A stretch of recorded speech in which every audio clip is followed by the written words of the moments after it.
আমার যুবক ভাইরা, আল্লাহ রাব্বুল আলামিন কোরআনুল কারীমের মধ্যে বলেছেন কাইফা তাক।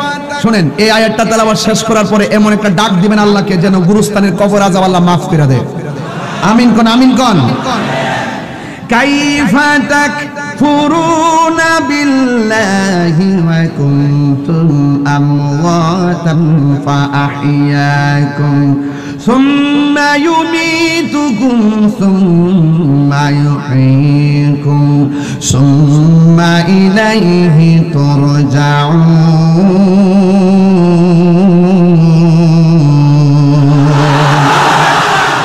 আল্লাহ রাব্বুল আলামিন বলেন, তোমরা কিভাবে তোমার রবকে অস্বীকার করছো?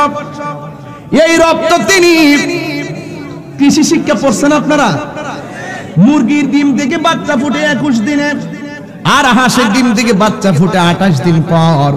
দেখবেন মুরগি নিচ থেকে 12টা ডিম মুরগির নিচে দিয়েছেন। 12টা ডিম কয়টা? 12টা ডিম মুরগির নিচে দিয়েছেন। 21 দিন পর কিচিমিচি আওয়াজ শোনা যায়। 12টা ডিম থেকে 3টা ডিম বাদ গেছে, আর থাকে মাত্র 9টা। 9টা ডিম থেকে 3টা বাচ্চা ফুটলো কালো, আর 3টা বাচ্চা ফুটলো সাদা, আর 3টা বাচ্চা ফুটলো গলা সুলাইল্লাহ। জুরি কি সুবহানাল্লাহ বলা যাবে না? এই কথাটা আমি বলছিলাম যে তুমি রবকে কিভাবে অস্বীকার করছো। ডিমগুলি সবে কি রঙের পার্থক্য নেই মোটে। সাদা কালো বাচ্চাগুলো কেমন করে ফুটে। এক রঙের ডিম থেকে রঙে বেরঙের বাচ্চা কেউ ফুটাইতে পারে না রে বাবা।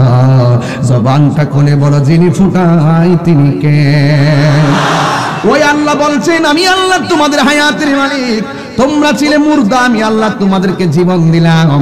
জীবন দেওয়ার পরে কেউ এমপি হয়ে গেল, জীবন দেওয়ার পরে কেউ মন্ত্রী হয়ে গেল, জীবন দেওয়ার পরে কেউ মেয়র হয়ে গেল, ভারপ্রাপ্ত ভাইস প্রিন্সিপাল হয়ে গেল, কুষ্টিয়া ইসলামী বিশ্ববিদ্যালয়ের দায়িত্ব ভাইস চ্যান্সেলর হয়ে গেল, তাহিরি মতন একটা নগণ্য বক্তা হয়ে গেল। আল্লাহ আমাকে জীবন দেওয়ার পর এটা হলো ওইটা হলো, কেউ 10 তলা বিল্ডিং এর মালিক, কেউ টিনের ঘরের মালিক, কেউ মাটির ঘরের মালিক। বাস আমার মাঝে একটা ভাব এসে গেছে। কিন্তু আমার আল্লাহ কোরআনের আয়াত লাগাইয়া দিয়েছেন, আমি আল্লাহ জীবন দেওয়ার পরে তোকে যে যাই কিছু মালিক বানাইলাম না কেন, আমি সব মালিকানা একটা থাবা মেরে স্তব্ধ করে দিব। ওই থাবার নাম হলো সুম্মা ইউমীতুকুম, অতঃপর আমি আল্লাহ তোমাদেরকে মৃত্যু দিব। এই মরণটা বড় কঠিন। এতক্ষণ আমি একটা ওয়াজের ভিতরে ঢুকছি, আর ডানে বামে যাইলে চলবে না বাবা, ওয়াজ বুঝবেন না। চোখের পানি ফেলায় ফেলায় বিদায় হয়ে যান। বন্ধুরে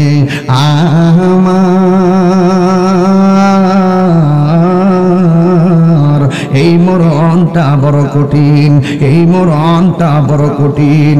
আমার নবী বলে, জীবন্ত বকরি গায়ে থেকে চামড়া জীবন্ত টান্না তুললে বকরি যেমন কষ্ট হয়, এই আজরাইলে যখন ধাও মারবে তখন তোমার মাঝে সাকরাতুল মউতের কষ্ট শুরু হয়ে যাবে। আরে রূহ নেওয়ার সময় তো কষ্ট আছেই, কিন্তু আজরাইল যখন তোমার দাওটা মারবে, ও যুবক, আজরাইলের বিকট চেহারা দেখা তোমার পাশে মা বসে আছে তাকে চিনবা না, তোমার পাশে বাবা বসে আছে তাকে চিনবা না, তোমার পাশে ভাই বসে আছে তোমার ভাইকে তুমি চিনবা না। এই আজরাইলকে দেখা মাত্র গলাটা শুকায়া যাবে। আল্লাহর হাবিব বলেন, 7 সমুদ্র 13 নদীর পানি যদি মুখের মধ্যে ঢেলে দেয়, 1 ফোঁটা পানি তৃষ্ণাও মিটবে না, একটু তৃষ্ণাও তার মিটবে না। একটা কথা মনে রাখবেন, আজরাইলে যখন ঘরের দরজায় চলে আসবে, আজরাইলকে দেখা মাত্র রগগুলা টাস টাস করে ছিঁড়ে যাবে, হাড্ডিগুলা টাস টাস করে কমে যাবে। বন্ধুরে আমার নবী, আপনার নবী বলেন, এই মরণ বড় কঠিন। এই মরণের পরে যারা জিহ্বার মধ্যে কামড় দেয়, এই চোখ দুইটা উল্টায়া দেয়, মরণের পরে যারা চোখ উল্টায়া দেয়, পায়খানা প্রস্রাব করে বসায়া দেয়, আল্লাহর হাবিব বলেন তার লক্ষণটা বেশি ভালো না। ইয়া রাসূলুল্লাহ, ইয়া হাবিবাল্লাহ, নবী গো,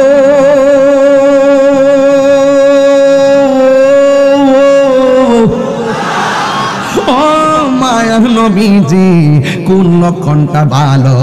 আপনারা জবান খুলে বলেন, আল্লাহর হাবিব বলার ক্ষমতা আছে না না?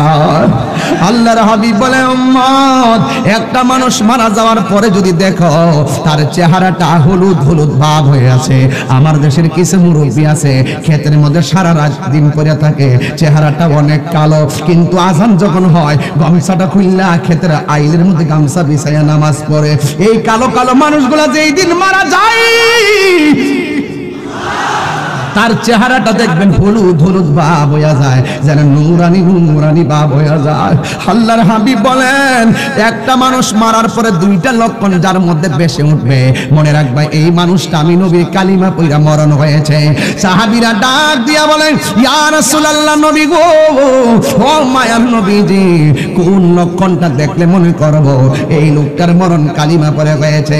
আল্লাহর হাবিব ডাক দিয়া বলে, একটা মানুষ মারা যাওয়ার পরে যখন দেখবা চেহারাটা হলুদ হলুদ ভাব দেখা যায়, ইয়া আল্লাহ, আল্লাহ গো, আমি তাহিরি চেহারাটা হলুদ হইবনি, উল্লাপাড়া এই মোহনপুরের মানুষগুলার চেহারা হলুদ হইবনি, আজকে দেখতেছি বড় পাঙ্গাসির ইউনিয়নের মানুষগুলোর চেহারা হলুদ হইবনি। ইয়া ও আল্লাহ, আমরা মরার পরে আমাদের কপাল ঘামবেনি। আল্লাহর হাবিব বলে, ও সাহাবীরা, যারা মরার পরে চেহারাটা ঘেমে যায়, কপালটা ঘামে, এই জায়গাটা ঘামে, কপাল ঘামে আর চোখের পাতি ঘামে, আর যার শরীরটা ঘামে তার মরণটা সাধারণ হয় নাই।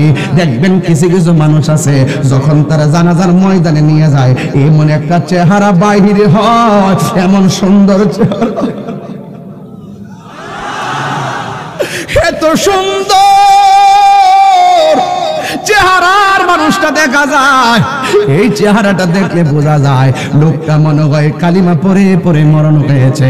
এই জন্য আমার নবী, আপনার নবী বলেন, এ পৃথিবীর মানুষ, মরণ বড় কঠিন, আবার মরণ বড় সহজ। এই জন্য আমার নবী, আপনার নবী বলেন, হে সাহাবীরা রে, আমার নবী একদিন আনসারীর জানাজার নাম আনবারা ইবনে আযিব রাদিয়াল্লাহু তাআলা আনহু থেকে বর্ণিত, তিনি বলেন, আমার নবী একদিন আনসারীর জানাজার ময়দানে গেছে, কিন্তু তখনও কবর করা শেষ হয় নাই।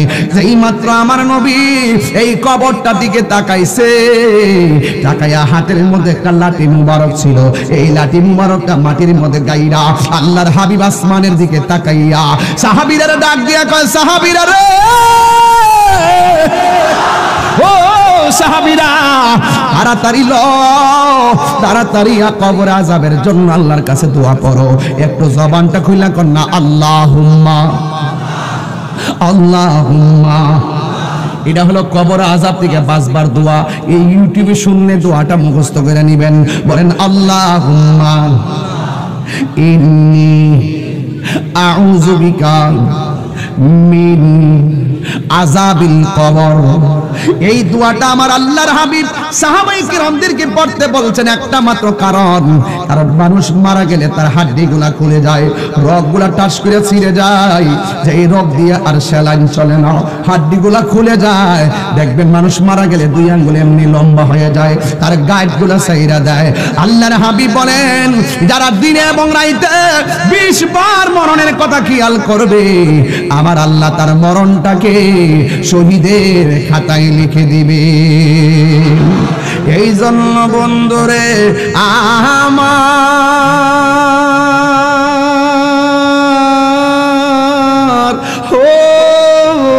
আমার সিরাজগঞ্জের বাবা, উল্লাপাড়ার বাবা, আল্লাহর হাবিব যা বলে তাকে সত্য না মিথ্যা রে বাবা। এই ওয়াজ করলে ফুলাফানের কাছে ভাল লাগে না, অথচ নবীর সাহাবী হযরত ওসমান যুন্নুরান রাদিয়াল্লাহু তাআলা আনহু, তিনি নামাজ পড়লে আনন্দ থাকতেন, রোজা রাখলে আনন্দ থাকতেন, হজ করলে আনন্দ করতেন, নবীর সাথে কথা বলতে আনন্দিত থাকতেন। একটা জায়গায় গেলে ওসমান যুন্নুরাইন চোখের পানি ফলায় ফলায় কাঁদত, ওই জায়গাটার নাম হলো কবর। কারণ আল্লাহর হাবিব বলেছেন, এই কবরটা হলো আখিরাতের প্রথম মঞ্জিল। মাটির উপরে চইল্লা বুসকাইয়া, মাটির উপরে চইল্লা নবীর সঙ্গে নাফরমানি কইরা মাটির নিচে যাইয়া জান্নাতের গালিচা পাওয়া যাবে না। ইন্নাকা লা তাজনি মিনাশ শাউকিল ইনাব, আঙ্গুরের গাছ থেকে কাঁঠালের আশা করা যায় না। মাটির উপরে 2 নম্বরই কইরা জান্নাতের গালিচা পাওয়া যাবে না। কথা বলেন ঠিক কিনা? এই জন্য আমার নবী, আপনার নবী রাহমাতুল লিল আলামিন বলছেন, দিনে রাইতে 20 বার মরণের কথা খেয়াল করো। কারণ একটা কথা মনে রাখবেন, এই আপনারা গত কয়েক বছর আগে আপনার দাদারে কবরে শুয়াইছেন, এমন লোক আছে না নাই? আপনারা কয়েক বছর আগে দাদিরে শুয়াইছেন, কয়েক বছর আগে নানারে শুয়াইছেন, কয়েক বছর আগে নানিরে শুয়াইছেন। আমিও তো প্রায় 5 বছর হয়ে গেছে আমার বাবারে আমি নিজের হাতে আমি কবরের মধ্যে শুয়াইছি। এ ভাই, আমার বাবার বিদায়ের সময় যে আনুষ্ঠানিকতা, 1 নম্বর খবর আসছে বাবা চলে গেছে, 2 নম্বর মাইকিং হয়ে গেছে, 3 নম্বর বড়ই পাতার গরম জল হয়ে গেছে, 4 নম্বর চতুর্দিকে কাপড় টানানো হয়ে গেছে, 5 নম্বর কবরে মসজিদের খাটটা বাড়িতে এসে গেছে, 6 নম্বরের কাদের মধ্যে তোলা হয়েছে, 7 নম্বরে জানাজার মাটি নিছে, 8 নম্বরে কবরে নামাইছে, 9 নম্বরে মাটি চাপা দিছে, 10 নম্বরে তোমারে সবাই একদিন ভুলে গেছে। কথা বলেন ঠিক কিনা? এই সেই আনুষ্ঠানিকতা আপনার জন্য অপেক্ষা করতেছে, আমার জন্য অপেক্ষা করতেছে। এই জন্য আমার নবী, আপনার নবী যে বলছে, এই দুনিয়াটা এমন একটা জায়গা, এটা মুমিনদের জন্য হলো জেলখানা, বেঈমানদের জন্য হলো বালাখানা। মুমিন তাড়াতাড়ি দুনিয়া থেকে বিদায় হতে চায়। এই জন্য মুসলমান হইছি বলেই তো আমি মারা গেলে আমারে কি সুন্দর করে চতুর্দিকে কাপড় টানায়া গোসল দিব, আমার নাকে দিয়া তুলা ঢুকাইব, নাক দিয়া যেন পানি না ঢুকে। কত মায়া আমার বাবা রে বাবা, আমার নাক দিয়া তুলা ঢুকাবে, এই কান নাক দিয়া যেন পানি না ঢুকে, কান দিয়া তুলা ঢুকাবে, এই কান দিয়া যেন পানি না ঢুকে। এমন একটা পানি দিবে, না গরম না ঠান্ডা, একেবারে কুসুম গরম জল দিবে, আস্তে আস্তে করে আমার শরীরের মধ্যে ধরবে। কত মায়া, চতুর্দিকে কাপড় টানাইয়া আমার গোসল দিব। কত মায়া, মায়া রে।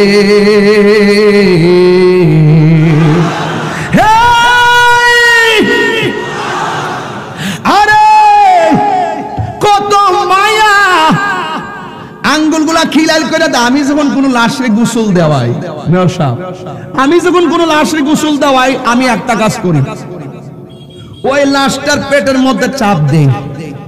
চাপ দিলে যদি পায়খানা বা মলমূত্র বের হয়, আমি নিজের হাতে টিস্যু দিয়া গামছা দিয়া পরিষ্কার করে দিই। কেন দেই জানেন? এটার অনেকে ঘৃণা করে। আরে বেটা, ঘৃণা করলেন কেন? একটা লোক মারা গেলে পানি আগাই দিবেন, একটা লোক মারা গেলে এইগুলা পরিষ্কার করে দিবেন, আপনি ঘৃণা করেন কেন? একদিন কি আপনি এইভাবে শুইতে হবে না? আপনি যদি আরেকবারের মোহব্বত করে এই কাজগুলো করেন, আপনার জন্য আল্লাহ অসংখ্য মানুষ পয়দা করে দিবে আপনাকে যত্ন করে বিদায় দেওয়ার জন্য। ঠিক কি না বলেন? পরে জায়গা পরের জমিন,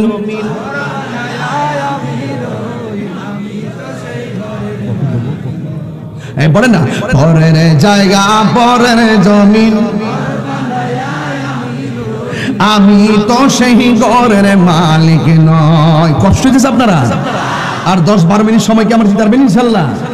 আর আমি যেই চিল্লাইতাছি, এত জোরে চিল্লাই ওয়াজ করি না, কারণ আপনাদেরকে একটু মনোযোগী করার জন্য আমি এত চিল্লাইতেছি, যে আপনারা আওয়াজ যাতে আমার কানে না আসে। মাশাআল্লাহ, আসলে যে আপনারা ভদ্র, আসলে যে আপনারা নম্র, আসলে যে আপনারা ভালো, আবারও তার প্রমাণ দিলেন। আমি আপনাদেরকে ভালো হিসেবে মনে রাখবো। জোরে কোন আমিন। একটু কন্যা, আমি যে গজলটা গাইতেছি, এই জমিটা কি খেলার মাঠ? কি এটা কি মালিক নাই? একবারে ওয়াকফ, একবারে মানে দিয়ে দিছে। আরেক জিনিস আসতে সরকারি, এটার পাশে কি জমিন আছে? এইটার পাশে জমিটার মালিক কারা? কুদ্দুস মিয়া। কুদ্দুস মিয়া, কুদ্দুস মিয়া বলে মালিক। কুদ্দুস মিয়া তো দাগ নম্বরের মালিক। শুয়ের মাথাটা যে এই জায়গায় পড়ব, এই জায়গার মালিক পৃথিবীর কেউ না। এই জায়গার মালিক কে? আমার যুবক ফুলাফান্ডি কই? আজকাল যুবক ফুলাফান্ডি আসিদি, হাত নামা, হাত নামা। হ্যাঁ, ঘুমের থেকে উঠছে। আরো আরো নাম। আমার ওয়াজের ধারায় তারা হারিয়ে গেছিল। হারিয়ে যাব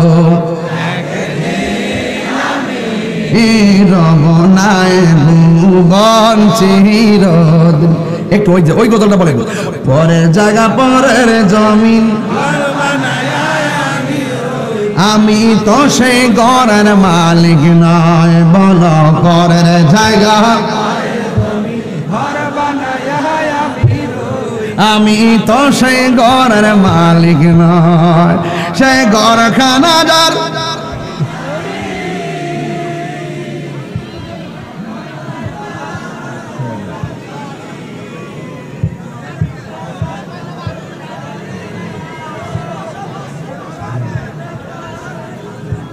কন কন কন কন কন কন কন আমি কইবার আগে আমার মুখে টাইনা লেগে গেছে গেলে তখন কইলা না তোমরা তাল ছাড়া কি আসলো জম্ব প্রত্যেকটা জিনিসে তাল লাগে, কথা কন ঠিক না বেটি?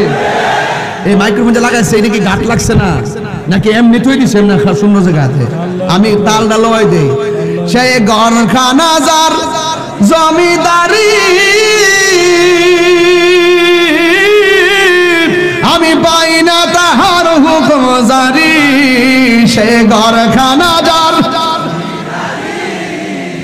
আমি পাই না তাহার হুকুম জারি, আমি পাই না জমিদারের দেখা, আমি পাই না জমিদারের দেখা, মনের দুঃখ কারে কই, আমি তো সে ঘরের মালিক নয়, বলো পরের জায়গা পরের জমিন। মাশাআল্লাহ, আমি তো সেই ঘরের মালিক নয়, জমিদারের ইচ্ছা মতো দেই না জমি চাষ, তাই তো ফসল ফলে না আর দুঃখ 12 মাস, ঠিক কিনা? জমিদারের ইচ্ছা মতো দেই না জমি চাষ, তাই তো ফসল ফলে না আর দুঃখ 12 মাস। আমি খাজনা পাতি সবই দিলাম, তবু জমিন আমার হইছে নিলাম, আমি খাজনা পাতি তবু জমিন আমার হইছে নিলাম, আমি চলি যে তার মন জোগায়া, আমি চলি যে তার মন জোগায়া, ডাকিলে মিলে না সই, আমি তো সেই ঘরের মালিক নয়, পরের জায়গা আমি তো সেই ঘরের মালিক নয়। কথা বলেন ঠিক না বেঠি? সবাই আমার সাথে বলেন বন্ধুরে আমার কবর আযাব কি সত্য না মিথ্যা? আমার নবী একদিন গুরুস্থান দিয়া যায়, নবী দাঁড়িয়ে গেলেন, সাহাবায়ে কেরামদেরকে বললেন সাহাবীরা খেজুরের ডাল আনো। আল্লাহর হাবিব 2টা কবরের মধ্যে 2টা খেজুরের ডাল লাগায়া দিলেন। আমার নবী বলেন ও সাহাবীরা, আমি নবী দেখতেছি 2টা কবরের মধ্যে আযাব হচ্ছে, তবে বেশি কারণে এই কবরে আযাব হচ্ছে না। 1 নম্বর কবরে আযাব হইতেছে এই মানুষটা চুগলখড়ি করত।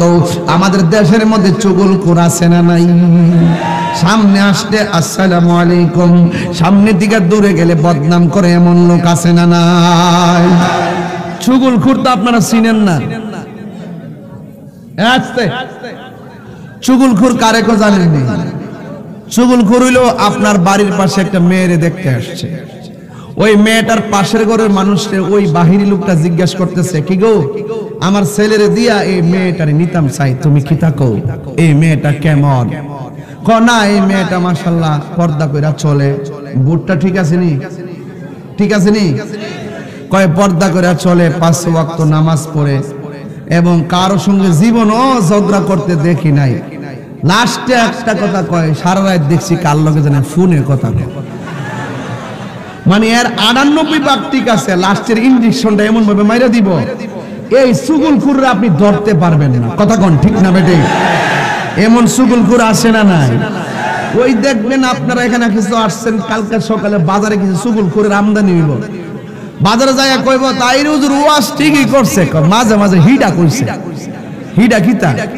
ওই দেখেন কাগজের মধ্যে লিখা দিছে হিডা কিতা, হুজুর কফি দিব না, ওই যে কাগজে লিখে দিছে। মানে দেখেন কত বড় কঠিন এক জিনিস, হুজুর কফি দিব কিনা, মানে ওর আমারে লেখা দিছে, আমি মুখ দিয়া কইতাম যে আমাকে কফি দাও, মানে এটা শুনতো। আমি চা খাইতে কইছিলাম, আমার বিরুদ্ধে মামলা করছে। যখন দেখছি যে চা খাওয়ার সময় মামলাই করছে, পরে আমি কই তৈলে প্রমোশন, পরে কফির মধ্যে আমি গেছি। কথা কোন ঠিক না বেটি? এখন আমি ওয়াজের মাঠে, আমি কিন্তু অনেক সময় ঘরে আমাকে কফি দিলে আমি খাই না, আমি বলছি ওয়াজের বাহিরে আমি চা খাই আর ওয়াজের ভিতরে কফি খাই, ওই এদেরকে দেখায়া খাই। কথা কোন ঠিক না বেটি? কিছু লোক আছে কি না, দেখবেন ওয়াজ যে 1.5 ঘন্টা করছি এগুলা আর শুনতো না, ওই যে এখন একটু কফির কথা কইছি এটারে সুন্দর করে কাটবো, কাটটা ইনকামের দান্দা করব, আর ওই ওই ওই আইনজীবীর মতন আইনজীবী হইলে ফালদা গিয়া ভাইরাল হইবার লাগিয়া মামলা কইরা ভাইরাসে পরিণত হইব। কথা কোন ঠিক না বেটি? এমন কিছু লোক আছে আমরা সমাজে, এই ধর্মের ব্যাপারও কিছু আছে উল্টা পাল্টা কথা কইয়া ভাইরাল হয়, আছে না নাই বলেন? এগুলার আমি নাম দিছি টিকটক মৌলবী। কি মৌলবী বাজান? টিকটক মৌলবীদের যন্ত্রণায় ফেসবুক আহত। ফেসবুক কি? ইউটিউব আহত, নিহত। ইউটিউব, ফেসবুক আর গুগল আইসিইউতে। গুগল আইসিইউতে, কারণ দেখবেন এরা আসল কথা কয় না। সত্যিকার ইসলামটা হলো সুফি দর্শনের উপর যে ইসলামটা প্রতিষ্ঠিত, এটাই হলো সত্যিকার রিয়েল ইসলাম। কথা বলেন ঠিক কিনা? এগুলা কেউ বলবে না, এইগুলো উল্টা পাল্টা বইলা রাসূল বলছেন আমি কবরে দেখছি চুগুল খুরের শাস্তি হচ্ছে। 2 নম্বর হলো আরেকটা আছে, এটা ফুলাফানদের অভ্যাস, কইতাম নি আজকে থেকে সংশোধন হইবানি ইনশাআল্লাহ, হ্যাঁ হইবা তো ইনশাআল্লাহ। রাসূল বলছেন আরেকটা কবর আযাব হচ্ছে, সে প্রস্রাব করে পানি নিত না। আমরা পোলাপান মনে করে কোরআন শরীফ যদি ধরি না, নামাজ যেহেতু পড়ি না, প্রস্রাব করে পানি নেওয়ার কি দরকার? হাসতে হাসতে তারা পানিও নেয় না আর অপবিত্র অবস্থায় থাকে। যতক্ষণ বান্দা জমিনের উপরে অপবিত্র অবস্থায় থাকে আল্লাহর ফেরেশতারা তাকে লানত দেয়। এই জন্য আপনি পবিত্র থাকবেন, কারণ যেই কোনো মুহূর্তে অ্যাক্সিডেন্ট করে তো আপনার মরণ হইতে পারে। আপনি কি চান না যে আপনার মরণটা পবিত্র অবস্থায় হোক? মৃত্যুর কোন সময় আছে? যে কোনো মুহূর্তেই আজরাইল চলে আসতে পারে। তো এই জন্য যুবক ভাইয়ের আমার, রাসূল বলছেন আমি দেখছি কবরের ভিতরে সবচাইতে কঠিন আযাব হলো 3টা। কয়টা? কথা কেন কয়টা? 1 নম্বর আযাবটা দেখছি, এটা কবরের প্রথম রাত্রে শুরু হয়ে যায়। এই আযাবটা কবরের প্রথম রাত শুরু, এটা হলো বাবা কবরের 2 পাশের মাটি এক প্রান্তে যাবে, 2 পাশের দুই প্রান্তে যাবে, যাইয়া এমন ভাবে তার মাটি চাপা দিবে, ডান পাশের হাড্ডিগুলো বাম পাশের হাড্ডির ভিতরে ঢুকে যাবে, বাম পাশের হাড্ডিগুলো ডান পাশের হাড্ডির ভিতরে ঢুকে যাবে, আর মানুষটা একদম গুঁড়া বানায় ফেলবে। এখন বলবেন হুজুর এই আযাবটা কাদের জন্য? রাসূল বলছেন যারা বেনামাজি তাদের জন্য। আমি যে ওয়াজের ভিতরে নামাজ দেওয়া শুরু করছি, এই ওয়াজটার সাথে কবর আযাবের সম্পৃক্ততা আছে না নাই? আল্লাহর হাবিব বলেন আমি দেখলাম ওই কবরের ভিতরে 2 পাশের মাটি 2 পাশে যাইয়া তারে আযাবে কষ্ট দিবে। ওই মাটির চাপা শুই না এমন ভাবে কান্না করবে, এই কান্নার আওয়াজ পৃথিবীর কেউ শুনবে না। গরু ছাগল গুলা শুনবে কিন্তু কোনো মানুষ শুনবে না। মানুষ যদি শুনতো তারা বেহুশ হয়ে পড়ে যেত। এই জন্য আমার যুবক ভাইরা সময় থাকতে নামাজে দাঁড়াইতে হবে। আমার সমাজে অনেক মানুষ আছে যারা মা বাবার মনে কষ্ট দেয়। কথা কোন ঠিক কিনা? আরে মা বাবা তোমার সকালবেলা ফজরের জন্য ডাক দিছে, এটারে বিরক্তি মনে করো না। মা বাবা তোমার সকালে মক্তবে পাঠাইতে বলছে, এটারে তুমি বিরক্তি মনে করো না। মা বাবা বলছে তুমি নেশা করো না, এটারে বিরক্ত মনে করো না। একটা কথা মনে রাখবে, আল্লাহর ওলি হইতে গেলে কামেল পাস লাগে না, আল্লাহর ওলি হইতে গেলে মাস্টার্স পাস লাগে না, আল্লাহর ওলি হইতে গেলে তোমাকে বড় সার্টিফিকেট লাগে না। পৃথিবীর ইতিহাসে এমনও আছে আল্লাহর ওলি হয়ে গেছে মায়ের দুয়ার কারণে ওলি হয়ে গেছে, এমন ইতিহাস আমাদের সমাজে আছে না নাই? আরে মা কেমন জিনিস, আজকে তুমি মরো, রাতের বেলা লাশটা ঘরে পড়ে আছে, বউটা লাশের পাশে থাকে না, জিজ্ঞাসা করে আমার ভয় লাগে, ভাই থাকে না কই ভয় লাগে, বোনে থাকে না ভয় লাগে। একটা মানুষ সারা রাত চোখের পানি ফালাইয়া ফালাইয়া চোখের পানি ফালাইয়া ফালাইয়া কান্দে, এই মানুষটার নাম হলো জনম দুঃখিনী মা। এই মার কথা মেনে চলবেন। বলছে তোমরা আমার ইবাদত করো, আমি আল্লাহর সাথে কাউকে শরীক করো না। বন্ধুরে আমার, আল্লাহ বলেছেন মা বাবার সঙ্গে ভালো মা বাবার সঙ্গে ভালো ব্যবহার করো। আমি প্রায় মাহফিল আমার ভাইও বলছে ঘরের ভিতরে বেশি ওয়াজ করার জন্য, আমি হৃদয়টা নিংড়ানো গভীর থেকে চোখের পানি ফেলে কথাগুলো বলে দিয়ে যায়। আরে আমি তাহির তাহিরি মাহফিলে আসছি, কিন্তু একটা কথা ভুলা যায়, এই মার মনে কষ্ট দিয়ে তাহিরি বক্তাগিরি করে না। যে যেটাই বলুক না কেন, আপনার বউ এসে আপনার কান বাড়ি করতে পারে, কিন্তু মা কিন্তু মাই। আপনার বউ 22 বছরের কালে আপনার বউ হয়ে আসছে, কিন্তু 22টা বছর কিন্তু আপনার মা আপনাকে লালন পালন করছে। আপনার মা এমন একটা মা যে এই মা আপনাকে পেটের মধ্যে 10 মাস 10 দিন রাখছে। মা কি কয় জানেননি? ছোট সন্তানটা আমার ছাড়া ঘুমায় না, আবার বড় হওয়ার পরে আলাদা ঘরে ঘুমায় না, আমার রুম ছাড়া সে থাকে না, পাশের রুম ছাড়াতে থাকে না।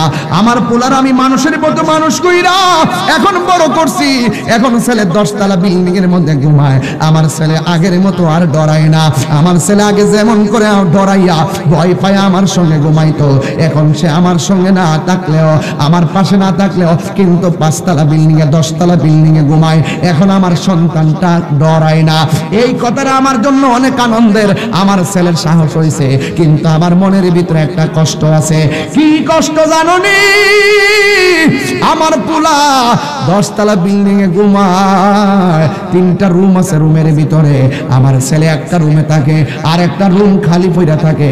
আমি সন্তানটারে ছোট্ট একটা পেটের ভিতরে 10 মাস ধরে জায়গা দিলাম।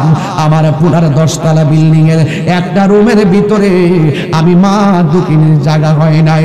এমন অনেক মানুষ আছে নিজে নিজে বদল হইয়া আর আমি ঘুমাই, আর মা দুঃখিনী শীতের দিনে উল্লা পাড়ায় ভাঙ্গা ঘরের মধ্যে ঘুমাই, টিনের উপর দিয়া কুয়াশা করতেছে। ওই মার মনে কষ্ট দিয়া তাহিরির সামনে ওয়াজ শুনবা, তোমার মতো শ্রোতা তাহিরির দরকার নাই। মা বাবার মনে কষ্ট দিয়া তাহিরির কাছে মুরিদ হইয়া আরেক বেটার কাছে মুরিদ হইয়া আব্বা আব্বা করবা, তোমার মতন মুরিদ তাহিরির দরকার নাই। মা বাবা কষ্ট পাইলে আমার আল্লাহ কষ্ট পায়। দলিল রিদার রাব্বি ফি রিদাল ওয়ালিদাইনে ওয়া সাকাতুর রাব্বি ফি সাকাতিল ওয়ালিদাইনে। পিতামাতার সন্তুষ্টিতে আল্লাহর সন্তুষ্টি, পিতামাতার অসন্তুষ্টিতে আল্লাহর অসন্তুষ্টি। এই জন্যই তো মা এমন একটা মা, পাশের বাড়ির মহিলা ডাকিয়া আনে, আইনাকে তোরা আমার সঙ্গে একটু বস না, আমার একটু ক্লান্তি ক্লান্তি লাগে, আমার সময় কাটে না, তোরা আমার সঙ্গে একটু বস। এবার মা 5-6 জন মহিলা নিয়ে বসে গল্প করতেছে, হঠাৎ করে মার চোখ দিয়া দর দর করে পানি গুলা ঝরতেছে। পাশের বাড়ির মহিলা ডাক দিয়া কয়, তুমি আমরা আনছো গল্প করার জন্য, হঠাৎ করে কেন চোখের পানি ফেলায় ফেলায় কান্দ? এবার মা ডাক দিয়া কয়, তোরা কি জানোস না আমার পেটের ভিতরে 8 মাসের বাচ্চা, আমি কথা বলতেছি, আমার জাদুমণি আমার পেটের ভিতরে এমন জোরে একটা লাথি মারছে, এই ব্যথাটা আমি সহ্য করতে পারি নাই। আমার চোখ দিয়া দর দর করে মনের অজান্তেই পানি চলে এসেছে। চিৎকার মাইরা কি আল্লাহু আকবার বলা যাবে না? নিঃস্বার্থে ভালোবাসে শুধু আমার মা, ববে যার তুলনা নাই।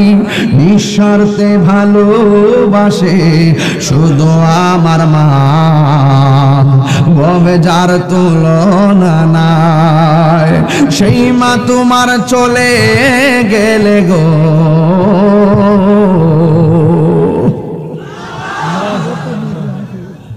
সেই মা তোমার চলে গেলে সার হইব কান্দন। এই জগতে কেউ হবে না মায়েরই মতো, এই জগতে কেউ হবে না মায়েরই মতো। মা তোর আপন কইরো যতন, মা তোর আপন কইরো যতন, মা অমূল্য ধন। এই জগতে কেউ হবে না মায়েরই মতো। এই 4 বছর 5 বছর হয়ে যাচ্ছে, আমার বাবা চলে গেছে, নিজের হাত দিয়ে বাপ তারা না ভাই। এই বুড়া বাপগুলো মাঝে মাঝে বসে আছে, দেখলে বড় মায়া হয়। আমার আব্বার মতো মনে হয় যে এই মানুষটার ঘরে এই বুড়া মানুষটা আছে, এই সন্তানটা বড় ভাগ্যবান। আমার মা আমার বাবা তো কবরে চলে গেছে, নিজের হাতে নামায়ে দিয়েছি। এই মুরব্বী বাপটারে কখনো বুড়া বেটা বইলা গালি দিও না। এই বাপটা এই বাপটা তোর জন্য জীবনটার পানি কইরা ফেলাইছে, কোমরে ব্যথা কইরা ফেলাইছে, আগের মতন পিঠটা সোজা কইরা বসতে পারে না, কোমরটা লইয়া সোজা হইতে পারে না, আগের মতন গায়ের মধ্যে জোর পায় না, লাঠিটা বন কইরা কইরা চলে। এই বাপটা তোরে প্রতিষ্ঠিত করতে যাইয়া কোথায় থেকে টাকা আইন না আমার লেখাপড়া করাইছে, একদিনও বাবার কাছে জানতে চাই নাই। আমার বাবা চলে যাওয়ার পরে আমি হারে হারে বুঝতে পারতেছি বাবাটা কেমন সম্পদ, কথা কোন ঠিক কিনা? এই জন্য আমি মাঝে মাঝে গজলটা বলি, সবাই বলেন বাবা গো বাবা, বাবা গো বাবা। আল্লাহু আকবার কেন? বাবা তুমি কেমন আছো ছোট মাটির ঘরে, তোমার কথারি দই মাঝে পড়ছে বারে বারে। বাবা তুমি কেমন আছো ছোট মাটির ঘরে, তোমার কথারি দই মাঝে পড়ছে বারে বারে। বাবা গো বাবা, বাবা গো বাবা। এই কত আদরে কত স্নেহ তোমার কাছে পেলাম, সব কিছু হারিয়ে আজকে নিঃস্ব হয়ে গেলাম। কত আদরে কত স্নেহ তোমার কাছে পেলাম, সব কিছু হারিয়ে আজকে নিঃস্ব হয়ে গেলাম। ভালোবাসি তোমায় বাবা, বুকটা যে যাইছি রে। আল্লাহু আকবার কোন না কেন? এই কারা কারা বাবা হারাইছেন হাত তোলেন তো, হাত নামান। এই হারাইছেন, ওই বাপ মার রুহের মাগফিরাতের জন্য আবার চাদরটা ফাটাইতেছি। বাপের গজলটা গাইবেন, আর যে যা পারেন 1 টাকা হোক দিয়া দিবেন, সবাই দিবেন আর গজলটা বলেন, আর দোয়া করে যাবেন সবাই। শেষে একটু কাপড়টা পাঠান, আবার পাঠান, সবাই দিয়া যাইবেন। মঞ্চে যারা আছেন না, মঞ্চের মেহমানরা কে কি দিবেন, কি নগদ না বাকি? নগদ হোক বাকি হোক, যে যা দেন কে দিবেন, কে দিবেন? আছে কেউ? বাবারে এই আসতে, আমি দোয়া করবো একটু পরে, সবাই বলেন কত আদরে কত স্নেহ তোমার কাছে পেলাম, সব কিছু হারিয়ে আজকে নিঃস্ব হয়ে গেলাম। এই যে তো বলতে চাইছিলাম না আমি তো জানি, আমার তো আইডিয়া আছে বাবা, তোমরা তো অনেক কিছু বুঝো না। এই তো এটা তো স্বাভাবিক। আস্তে দিতে হবে না, এটা অনেক দুঃখজনক ব্যাপার। আপনি দিলে দিবেন, না দিলে না, আমরা সবাই একসাথে দোয়া করে যাবো, এটাই তো সৌন্দর্য। আর আমি ভূমিকার মধ্যে আধা ঘন্টা অনর্থক নষ্ট করি না, আমি ওয়াজ দিয়ে শুরু করছি। যদি আমি ওই ডানে বামে কথা বলতাম 40 মিনিট কথা বলতে পারতাম, আমি এক ধাসে আলোচনা করছি। এই যুবক ভাইরা, মা বাবার খেদমত দরকার আছে না নাই? সবাই এই ছেলে এই বসো, এই কাছে এই বস, এই কাছে বসো। কে কে দোয়া করে যাবেন হাত তোলেন। আল্লাহ যারা হাত তুলছে তাদেরকে কবুল করো, আমিন কন। আর আমিন।